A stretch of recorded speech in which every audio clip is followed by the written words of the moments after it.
¿Cómo están, estimados amigos de este canal de YouTube? Los derechos humanos son fundamentales. Hay una Carta de Derechos Humanos firmada por la mayoría de los países inscritos en Naciones Unidas, pero más allá de lo que está escrito, el derecho de un ser humano a la vida, a la dignidad, a la libertad, entre otros derechos, a la educación, a la salud, etcétera, son derechos fundamentales, son derechos que están en la dignidad básica de un ser humano. De eso no hay ninguna discusión. Pero a veces, vamos amigos, se genera toda una utilización del tema de los derechos humanos para generar planteamientos, ideologías y políticas y argumentos que en realidad fuerzan un debate o lo orientan sesgadamente hacia una parte de la realidad, no digo hacia un tema que no ocurra, pero hacia una parte de la realidad y no ven deliberadamente la realidad como un todo. Estos organismos de derechos humanos, tanto internacionales como nacionales, suelen mirar los derechos humanos solo del lado en el que, y ocurre, los estados, abusando de su poder y de la fuerza, no respetan los derechos humanos de los ciudadanos, sobre todo de aquellos que no están de acuerdo con esos gobiernos, con esos estados. Es cierto, el uso de derechos humanos en diversos países, en diversas partes del mundo, pero también es cierto que hay la utilización ideológica y sesgada del tema de los derechos humanos para solo ver una parte del tema. Perú y las manifestaciones que se están dando en el marco de esta crisis política es un ejemplo de esta utilización sesgada. La narrativa es muy clara. Hay una manifestación pública que tiene una plataforma bastante política, diría, para precisar. La plataforma es conocida por todos. Que renuncie la presidenta Dina Boluarte, que cierren el Congreso, que cambien a la directiva del Congreso, no sé cómo se pueden hacer las dos cosas, que hayan elecciones más rápido posible y que haya una asamblea constituyente y un referéndum previo. Todo es una agenda política. En realidad, como he dicho en otro video, beneficia a la gran mayoría de los peruanos. Es el planteamiento ideológico y el punto de vista de un sector o de algunos sectores, para ser más amplio, que quieren que esta plataforma se operativice para tratar de ganar los objetivos que ellos persiguen política e ideológicamente. Tomar el poder, permanecer en el poder y quitarle a la economía la posibilidad de un crecimiento y una inversión adecuada y volver o aplicar modelos trasnochados de intervenciones estatales que pretenden sustituir al mercado y de actividades y empresas del Estado que, más allá de sus románticos planteamientos, solo significan crisis. Realmente no benefician a quien supuestamente debe beneficiar, a los pobladores, en particular a los pobladores más pobres. Entonces, los derechos humanos son para todos.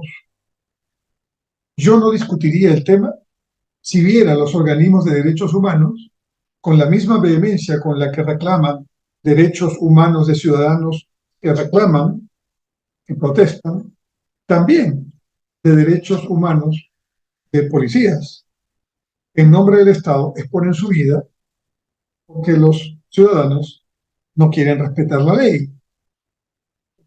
La libertad, el derecho de libre tránsito, el derecho de libre reunión, que repito, son derechos fundamentales, tienen un límite, no son ilimitados. No se pueden, invocar en términos genéricos. Tienen un límite. El límite es, los derechos son mis derechos en la medida que yo no afecte el derecho de otros. Porque si yo, para tener mis derechos, quiero imponer mi punto de vista por la fuerza, por la violencia, por lo que sea, menos por la razón y menos por el voto, entonces yo no estoy en una práctica democrática, sino que estoy caminando a una dictadura. Y no hay dictadura buena, estimados amigos. repito, no hay dictadura buena. ¿Las democracias son imperfectas? Sí. La democracia peruana tiene todavía mucho camino por delante. Bueno, históricamente nos costó tenerla, ¿no? Cada vez eh, hay tentaciones de algunos de romper el espíritu y la institucionalidad democrática. Pero hay que cuidar la democracia, como digo, es el mejor de los sistemas conocido y empíricamente, prácticamente, casuísticamente, con todos sus efectos, es mejor que cualquier dictadura o cualquier intento golpista o cualquier intento autoritario. En estos tiempos, en el siglo XXI, hay quienes ya han abandonado las ideas de la lucha armada, pero utilizan a las instituciones democráticas, ingresan al proceso democrático con el único objetivo de utilizarlo para llegar al poder, pero llegados al poder no creen en la democracia y quieren implementar sistemas autoritarios. Ejemplo, Venezuela, ejemplo, Nicaragua, ejemplo, en su momento, Ecuador con Correa, ejemplo, Cuba, por supuesto, ejemplo, Bolivia con Morales, ¿no? Entonces, ya sabemos que eso no funciona, pero aquí están aprovechando que hay descontento, aprovechando que hay una situación producto de la pandemia, aprovechando que el Estado no está cumpliendo muchas de sus tareas, aprovechando los hechos de corrupción que son generalizados, incluyendo a quienes protestan, y quieren ganar en medio del caos, llevar agua para sus intereses, para sus objetivos, que no son los objetivos del país. Entonces, los derechos humanos, por supuesto que son fundamentales, pero no pues va un grupo de manifestantes, una marcha pacífica, todo bien ahí, incluso a pesar de que hay declarado un estado de emergencia que según la Constitución prohíbe el libre tránsito y prohíbe el libre derecho de reunión. Pero el gobierno deja que marche, acompaña a la policía a esa marcha, se planifica una ruta, obviamente si quieren marchar yo no puedo dejar que marchen por donde quieren. Yo quiero marchar y entrar a la cabina de control de un aeropuerto, yo no puedo permitir como Estado que eso ocurra. Yo quiero marchar, pero quiero marchar por la pista del aeropuerto. No, eso no es posible, ¿no? Yo quiero marchar, pero quiero llegar a Palacio y quiero llegar al Congreso de la República. Bueno, en circunstancias normales puedes llegar, pero claramente si el Estado dice no, no puedes llegar porque tus intenciones podrían estar en violentar esas instituciones democráticas, entonces el Estado tiene derecho a decir, bueno, hasta esta calle no más puedes marchar. Los videos son la mejor evidencia. Entonces, no es que la policía va y dice, los provoca, a ver, vengan y tiren las piedras, no. Existen grupos violentistas dentro de estas marchas ponen y toman la iniciativa de enfrentar a los policías. ¿Qué país del mundo? Si yo ataco a un policía, el policía está facultado legalmente para responder. Aquí les han prohibido a los policías que usen armas. ¿Por qué? Porque si usan las armas van a decir que están abusando de su poder.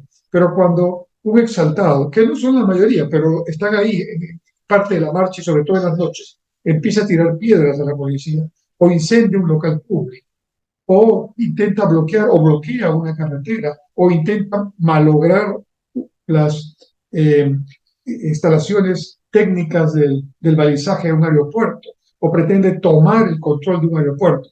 Eso ya es un acto delictivo, un acto de terror, y eso se llama terrorismo. No lo están haciendo todos, la gran mayoría no está en ese plan, pero hay grupos que sí están en ese plan. Entonces, lamentablemente han habido fallecidos, más de 50 entre diciembre y enero en el Perú, y muchos heridos. Y hay 700 heridos en la policía y también uno fallecido de la manera más criminal posible. Lo quemaron vivo dentro del vehículo policial. Yo no he escuchado a ninguna organización de derechos humanos que vea por la familia de ese policía herido, ni por los que fallecieron porque no dejaron pasar ambulancias en las carreteras civiles, ni los que fallecieron, no por bala, sino por golpe de piedra o de armas hechizas que los propios manifestantes o algunos de ellos usan. Que la policía no use ese tipo de instrumentos. Entonces los derechos humanos no pueden ser solamente de un lado, ¿no? Hay un terrorismo de Estado porque la policía, abusando, está pegándole, echándole bombas lacrimógenas a los pobres estudiantes, jóvenes o no jóvenes, que están tirando piedras, tirando armas hechizas contra la policía. Los derechos humanos, para todo, los derechos humanos, por supuesto, pero el límite es el momento en que empiezo a impedir que las otras personas que no queremos esa marcha y esa violencia, digamos también nuestro derecho. Por ejemplo, nuestro derecho al libre tránsito. ¿Con qué derecho 100, 200, 300 personas toman una carretera e impiden que miles trasladen por esa carretera mercadería, pasajeros, ambulancias, combustible, alimentos? ¿Por qué derecho? No el derecho de la insurgencia, no, señor. Esta no es una jungla donde todo el mundo hace lo que quiere. Hay que cumplir las normas, los deberes, para que tengamos legítimamente que reclamar por nuestros derechos. Deberes y derechos. Ese es el balance de un Estado de derecho, haga la redundancia, en un Estado democrático. Deberes sí, para todos, solo para algunos. Y derechos, ¿no? También para todos y no solo para algunos. Ese es el tema. Entonces, las organizaciones de derechos humanos deberían dejar su evidente sesgo, donde solo apuntan al Estado, muchas veces injustamente, ¿no? Y no apuntan a las acciones, delitos y acciones contra los derechos humanos de quienes en nombre del Estado tratan de resguardar el orden y buscar la paz y no la violencia. Es que hay que meditar sobre esto, estimados amigos. Invocando la democracia, los derechos humanos, a veces cometemos muchas injusticias. Y esto es un tema que merece una reflexión. Gracias.